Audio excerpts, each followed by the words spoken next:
Não tem, pessoal. Fazer silêncio, sentar a casa dos seus gatos e já para prestar atenção.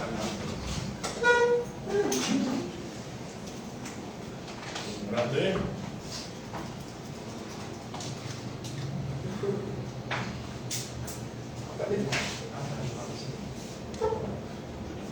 Então, dando continuidade ao nosso estudo da filosofia antiga, hoje nós vamos falar dos pensadores de Eleia.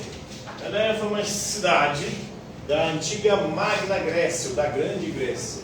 Uma cidade que hoje pertence ao país que era a Itália, mas naquela época a Itália pertencia à Grécia. A Grécia ia desde a Grécia atual até a Itália e até a Turquia, uma região muito mais ampla.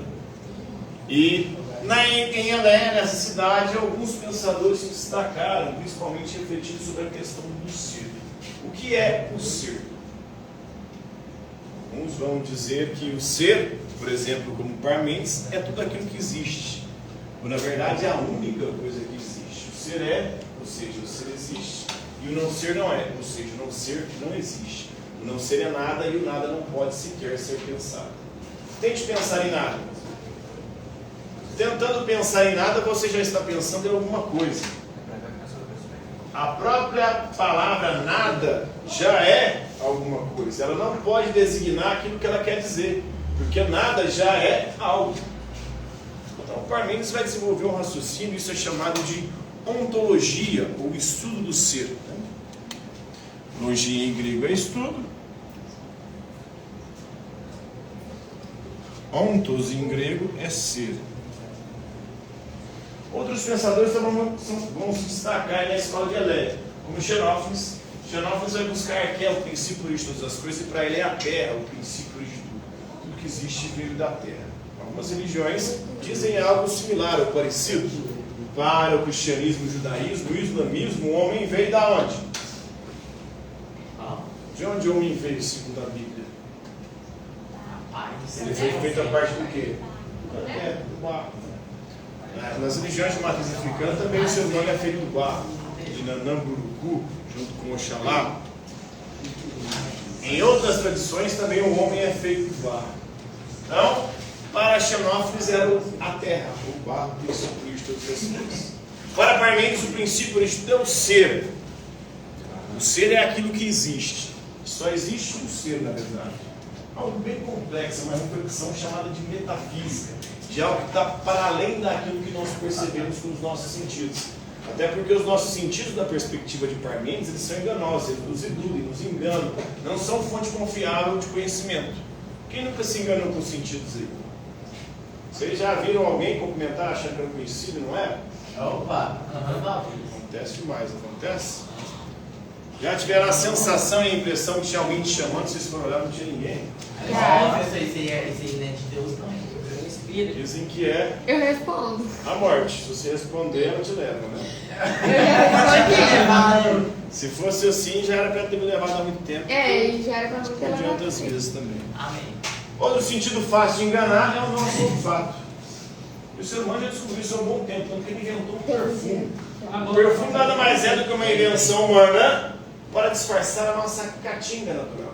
Não existe pessoa cheirosa. Toda pessoa é fedida, porque o nosso corpo Deus não usa é não quer comer. catinga, fedor. A gente só fica cheiroso se a gente utilizar alguns produtos químicos. O banho. Perfume é um produto químico. O banho sozinho não ajuda muito. Soda. Só a água não ajuda não. É, Você precisa de um soda. produto químico chamado sabonete.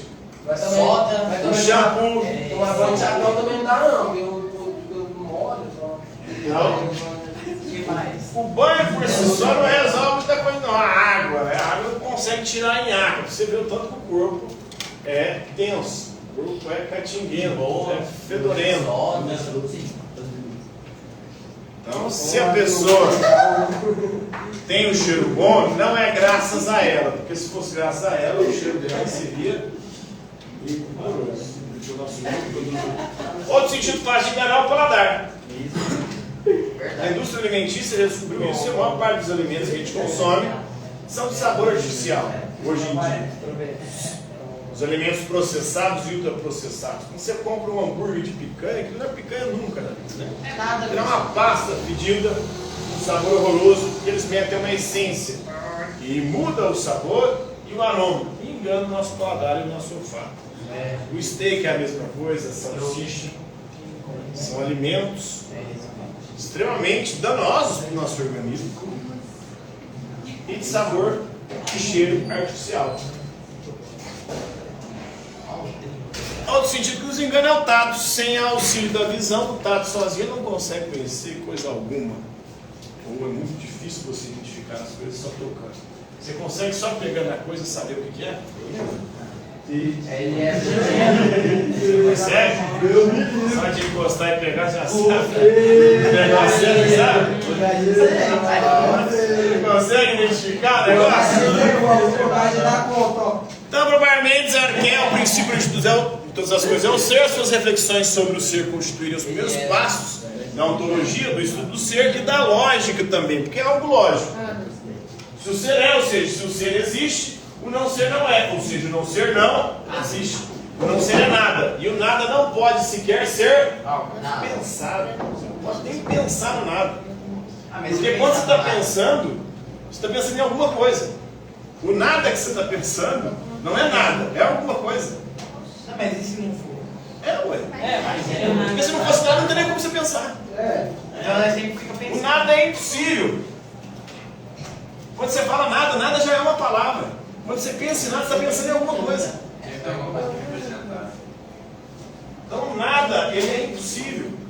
Não pode nem ser pensado. Quando você acha que está pensando sobre nada, se for com alguém, com a pessoa que ela está pensando, se ela falar que está pensando nada, ela está mentindo. É impossível pensar aquilo. O nada não existe. Você está pensando, você está pensando em alguma coisa. Mesmo se você estiver pensando a palavra nada já é alguma coisa. Exatamente.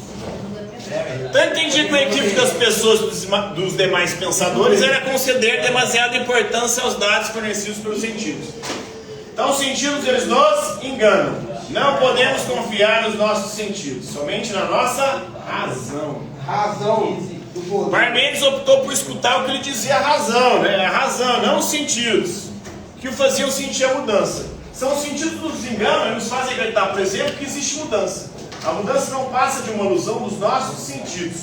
Porque se houver mudança, o ser deixa de ser. Se o ser deixar de ser, ele vai se transformar em não ser. E o não ser é nada. O nada não existe. Portanto, não existe também a mudança. Porque se houver mudança, você vai ter que abrir concessão para que exista um nada. E o nada não pode existir. Verdade. O nada não existe.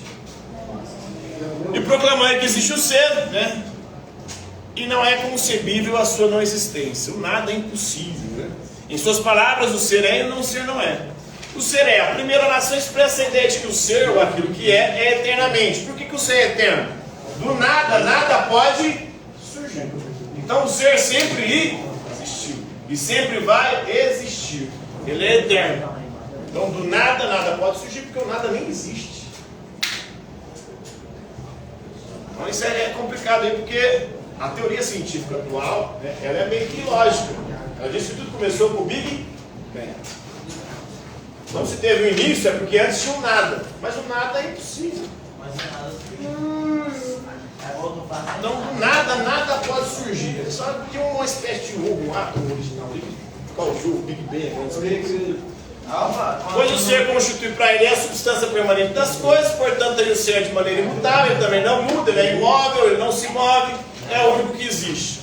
O ser que é o princípio de todas as coisas permanentes, não identificada com nenhum elemento natural sensível, mas ao mesmo tempo equivalente a toda a corporeidade, a tudo aquilo que existe, todo o corpo. Com tudo o que existe, pois o ser é uno, é um só, é pleno, contínuo, absoluto. E o não ser não é, o não ser não existe, nada não existe. O Parmênides, o não ser, se identificarei com a mudança, né? O devir, pois mudar é justamente não ser mais aquilo que era, nem ser ainda algo que é. Oi? Falta um minuto. Sentar. Meu Deus, não sei qual.